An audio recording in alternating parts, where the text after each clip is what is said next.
ভাই ও বোনেরা, আসসালামু আলাইকুম রহমতুল্লাহ। আজকে একটা এমন টপিক নিয়ে কথা বলবো যেটা আমাদের সবার জীবনের সাথে জড়িত। সেটা হলো সফলতা। প্রত্যেক মানুষ চায় সফল হতে। কেউ চায় পরীক্ষায় প্রথম হতে, কেউ চায় ভালো চাকরি, কেউ চায় টাকা, গাড়ি, বাড়ি। কিন্তু প্রশ্ন হচ্ছে, এগুলো কি আসলে সফলতা? ইসলামে সফলতার সংজ্ঞা একদম আলাদা। আজ আমরা কোরআন, হাদিস আর নবীদের জীবনের আলোকে বুঝব আসল সফলতা কি, আর জানব সেই সফলতা অর্জনের জন্য কি করতে হবে, কি থেকে বাঁচতে হবে। এটাই হবে আজকের আলোচনার মূল বিষয়। ইসলামে সফলতার মূল মন্ত্র, সফল হতে চাইলে কি করতে হবে। সফলতার সংজ্ঞা। ইসলামে সফলতা মানে হচ্ছে আল্লাহর সন্তুষ্টি লাভ করা এবং জান্নাতে যাওয়া। আল্লাহ বলেন কোরআনে, যে ব্যক্তি জাহান্নাম থেকে রক্ষা পেয়ে জান্নাতে প্রবেশ করলো সেই সফল। এই দুনিয়ার সফলতা সাময়িক। চাকরি, টাকা, নাম সবই একদিন শেষ হয়ে যাবে, কিন্তু আখিরাতের সফলতা চিরস্থায়ী। তাই ইসলামে সফলতা মানে আল্লাহর বিধান মানা, হালাল হারামের পার্থক্য বোঝা এবং নিজেকে আল্লাহর প্রিয় বানানো।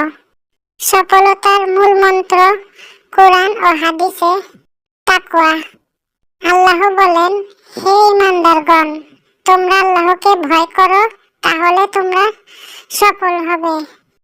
তাকওয়া মানে হারাম কাজ ছেড়ে দেওয়া, হালালকে গ্রহণ করা এবং সর্বদা আল্লাহকে মনে রাখা। সালাত মানে নামাজ। নামাজ মানুষকে গুনাহ থেকে রক্ষা করে। নামাজ আল্লাহর সাথে সংযোগ তৈরি করে। প্রতিদিন 5 ওয়াক্ত নামাজ পড়লে সফলতার পথ খুলে যায়। ধৈর্য মানে সবর। দুনিয়াতে বিপদ আসবে, কিন্তু ধৈর্য ধরলেই আল্লাহর সাহায্য আসে। আল্লাহ বলেন, নিশ্চয়ই ধৈর্যশীলদের সঙ্গে আছি আমি। শুকর মানে কৃতজ্ঞতা। আল্লাহ বলেন, তোমরা যদি কৃতজ্ঞ হও তবে আমি তোমাদের আরো বেশি দেব। বিশ্বাস রক্ষা ও সততা। রাসূল সাল্লাল্লাহু আলাইহি ওয়াসাল্লাম বলেছেন, তোমরা যদি মানুষদের মাঝে সবচেয়ে বিশ্বস্ত হতে চাও তাহলে সততা অবলম্বন করো। নবীদের সফলতার উদাহরণ। নবী ইউসুফ আলাইহিস সালাম ভাইরা তাকে কূপে ফেলে দিল, জেলখানায় বন্দী হলো অন্যায়ভাবে, কিন্তু তিনি সব সময় আল্লাহর উপর ভরসা রাখলেন। পরবর্তীতে তিনি রাজকীয় পদে গেলেন, সফল হলেন। নবী আইয়ুব আলাইহিস সালাম। কষ্ট, রোগ, ধ্বংস কিছুই তাকে আল্লাহর শরণ থেকে ফিরিয়ে দিতে পারেনি। রাসূল সাল্লাল্লাহু আলাইহি ওয়াসাল্লাম।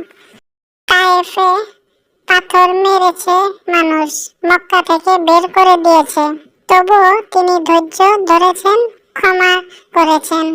এটাই সফলতা, বিপদেও আল্লাহকে না ভোলা। রুহানি সফলতা ভার্সেস দুনিয়াবি সফলতা। দুনিয়াবি সফলতা, গাড়ি, চাকরি, টাকা, বিয়ে, এগুলো চিরস্থায়ী নয়, দুনিয়া একদিন শেষ হয়ে যাবে। রুহানি সফলতা, ইবাদত, আল্লাহর সন্তুষ্টি, তাকওয়া, এগুলোর ফল আখিরাতে পাওয়া যাবে। রাসূল সাল্লাল্লাহু আলাইহি ওয়াসাল্লাম বলেছেন, সফল সেই ব্যক্তি যে নিজেকে পরিশুদ্ধ করলো। সফল হতে হলে যা করতেই হবে: 1. নিয়মিত নামাজ পড়া। 2. কোরআন তেলাওয়াত করা। 3. মা বাবার খেদমত করা। 4. সততা ও ন্যায় নীতির পথে চলা। 5.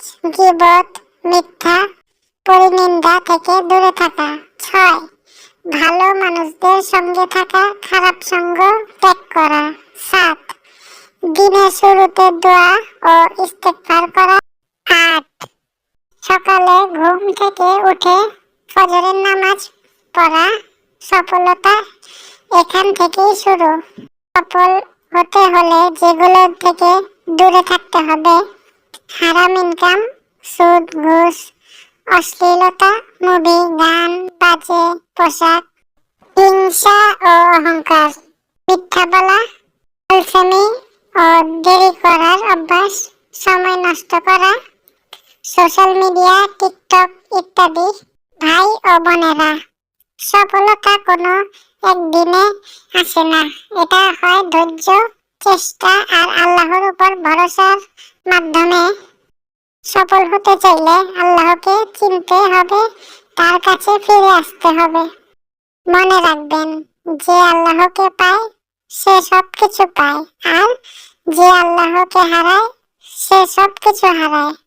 তাই আসুন আজ থেকেই শুরু করি, সকালটা নামাজ দিয়ে শুরু করি, সততা, তাকওয়া আর কোরআনের আলো নিয়ে জীবনে চলি। বাহ, কবিতা গেল দেই ভালো। ভাই ও বোনেরা, আপনার যদি আজকের ভিডিও থেকে কিছু শিখতে পারেন, যদি আপনার ভালো লেগে থাকে, তাহলে দয়া করে আমাদের চ্যানেলটি সাবস্ক্রাইব করুন, লাইক দিন, শেয়ার করুন আপনার বন্ধুদের সাথে, পরিবারের। কারণ একটা ভালো কথা অনেক মানুষের জীবন বদলে দিতে পারে। আর কমেন্ট করে জানান আপনার কি অনুভব হলো, আপনি আর কি জানতে চান বা কি বিষয়ে পরবর্তী ভিডিও চান। আল্লাহ আমাদের সবাইকে এই দুনিয়া ও আখিরাতে সফলতা দান করুন। আমিন।